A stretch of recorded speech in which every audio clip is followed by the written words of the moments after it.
สบายดีท่านผู้ชมสบายดี FC มุตะกุทุกคนเนาะสบายดีชาว YouTube วันนี้จะพาท่านผู้ชมไปหา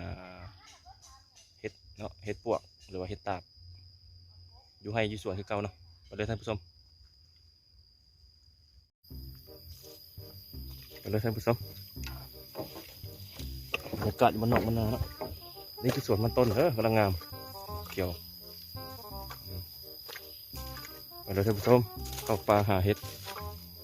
เดี๋ยวพวกมันมีอยู่เห็ดปวกเนาะ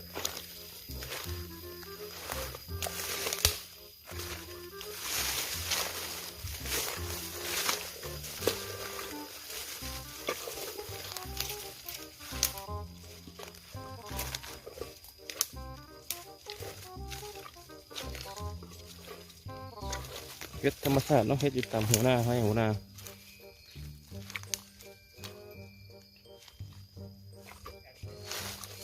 เห็นปะ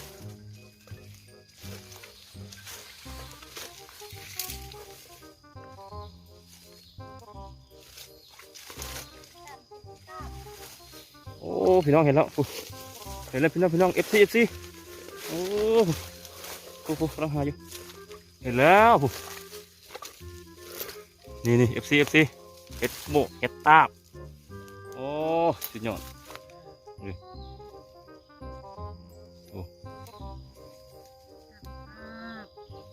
เห็ดออกตามธรรมชาติเนาะพี่น้องนี่แหละที่สีชีวิตแบบน้องมะนาวเห็ดมันออกช่วงฤดูฝนนะฝนตกใหม่ๆมันออก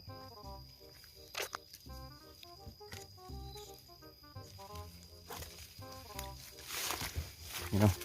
ใส่กระยางได้เอามากระยางเอากระยางมาใส่นี่น้องนี่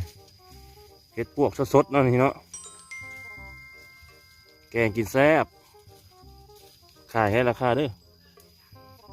แคมโฮเอาพี่น้องเก็บเลยได้ตะมูนึง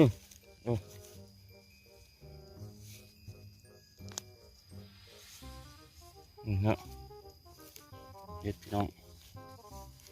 เป็นธรรมชาติเลย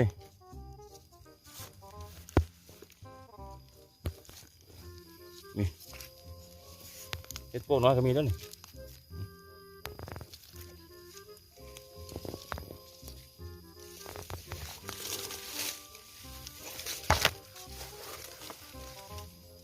โอ้จุ่มมันโอ้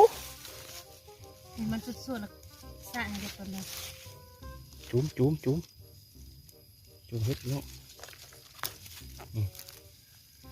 กำลังงามพอดีเลย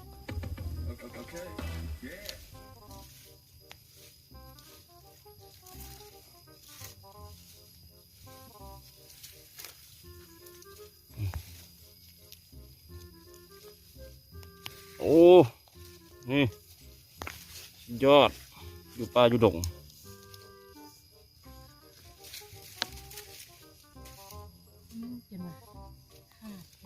นี่ไอ้ยอดโอ้น้องออกลายผู้คนเยอะอยู่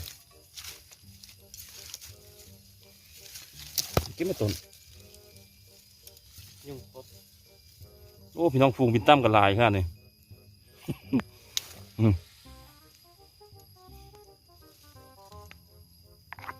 ฟูงบินตั้ม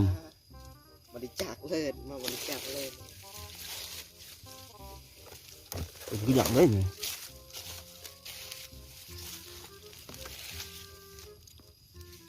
โอ้หลักนี่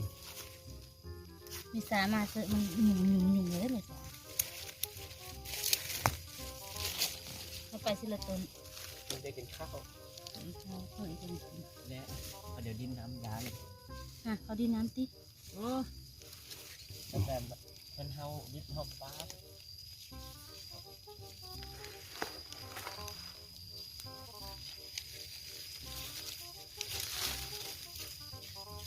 ในโอกาสแล้วมันขาดหลุดนะบรรยากาศเนาะน้องยุงกระไรโอ้เฮ็ดกระไร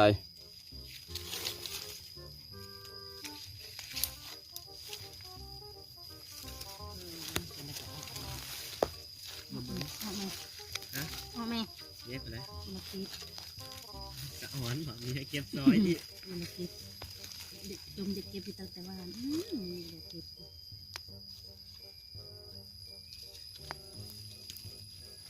สวย โอ้งามพี่น้องนี่ดีงามนี่ ทำให้เก็บกองไว้ บ่ไรเอาไปเก็บมา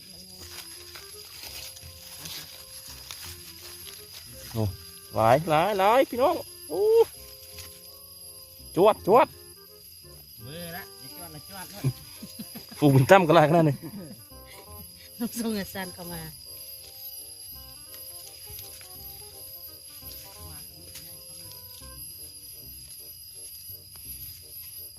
ล้างเด้อเอาไปเฮ็ดอันเด้อ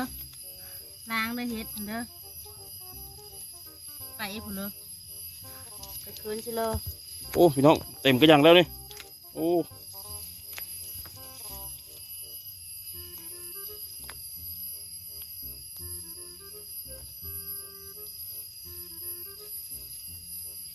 โอ้ยุงอะไรวะตายนี่โอ้ยุงอะไรแท้ นี่เราจะได้บดเสือเต็ม ใส่พวกเสื้อ โดนโล เดี๋ยวมันเต็มกว่า เป็นยานกระไดเราจะทุบนี่ โอ้พี่น้องออกลายเลย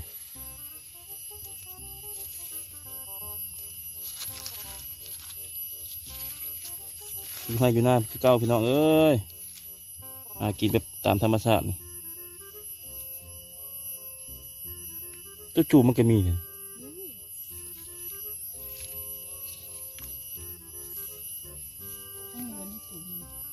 มันบนคิดดี ขาดแล้ว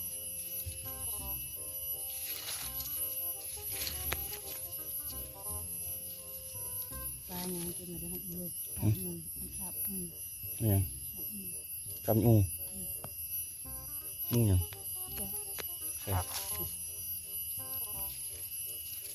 แจ้งเบิ่งนี่แจ้งเบิ่งนี่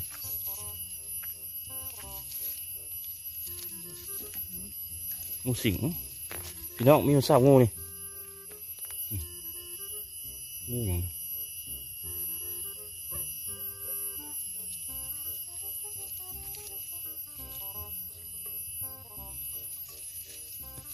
โอ้มุดมันละ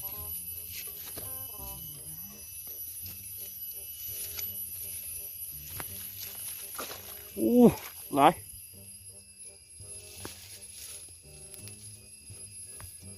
บรรยากาศเนาะอยู่ป่าอยู่ดง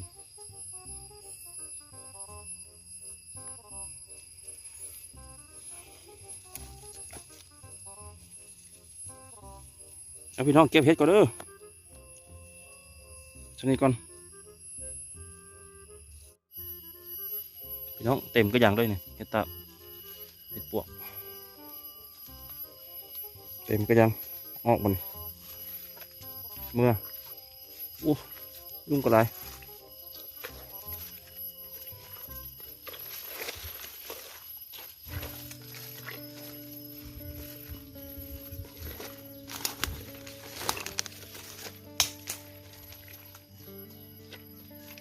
ไปเห็ดตาเต็มก็ยังออกเมื่อ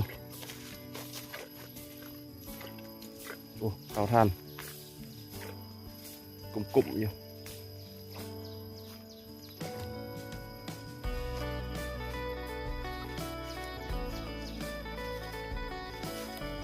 โอ้เต็มก็ยังโอ้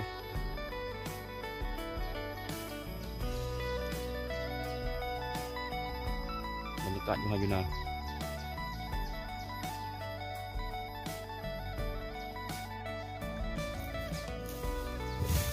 ไปกลับบ้านครับเที่ยงหน้าพี่น้องง่ายเท่าได้เห็ดไปว่างๆน้องพี่น้องเต็มก็ยังเป็นอย่างก่อนเลย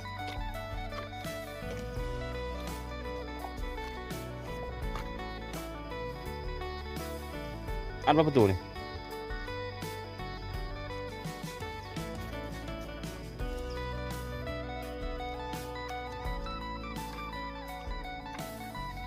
พบกันไหมเถอะพี่น้องในคลิปต่อไปเนาะ